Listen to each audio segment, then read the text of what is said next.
Salut, David Allman here, and I'm a little frustrated with teachers because we like to make things complicated. I don't know why. Probably because in music there is so many concepts to learn that we don't know where to start, and we forget what it is to start from fresh.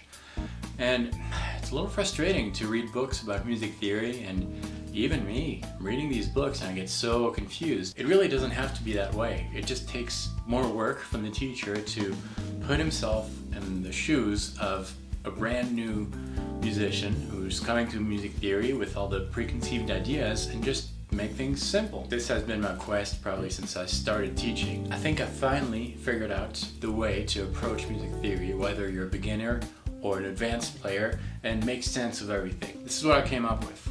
Very simple illustration, and visually you can see that it's symmetrical and beautiful.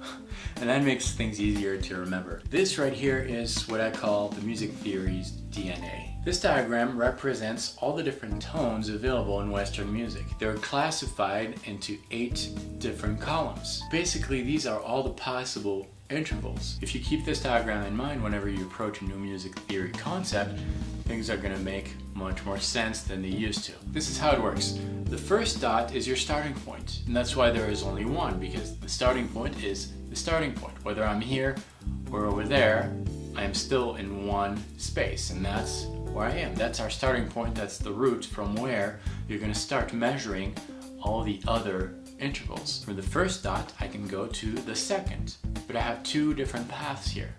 I can take the one that is higher or lower. The higher one is called the major second, the lower one is the minor second. From the second, I can go to the third, which can also be major or minor. From the third, I can go to the fourth, and here we have 3 different paths possible: perfect, the augmented, or the diminished. You can see in the diagram that there are no major fourths or no minor fourths. The fourth can either be perfect, augmented, or diminished. Same with the fifth. And then we go back to 2 possible sixths: major sixth, the minor sixth, and for the seventh, the major seventh and the minor seventh. From the seventh, you've got only one possibility. You go back to the octave, which is the root, an octave higher. It's the same exact note. How is this going to help? Well, first of all, visually, it's important to see this diagram because you're going to be able to recognize right away which types of intervals exist: major, minor, perfect, diminished, augmented. Now that you have this diagram memorized, there's a lot we can do with it. For example, you can answer the question, which scale can I use with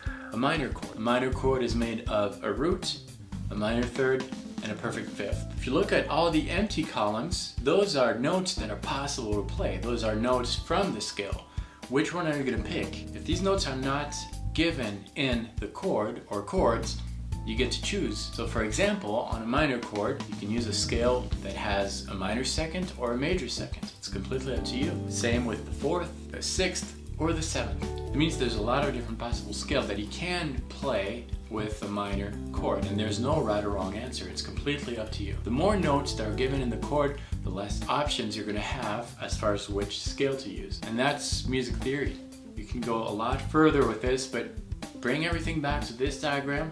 It's going to help you. We're going to use this diagram extensively in my July summer camp. 5 sessions. We're going to talk about intervals, scales, chord progressions, music theory, everything you need to know to keep working on your own and understand how music works. $50 gives you access to the 5 sessions every Sunday of July. We're going to use this. If you come, great. If you don't come, I strongly recommend that you still work on this diagram. It's going to help you. Thanks for watching. I'll see you next time, and until then, see you.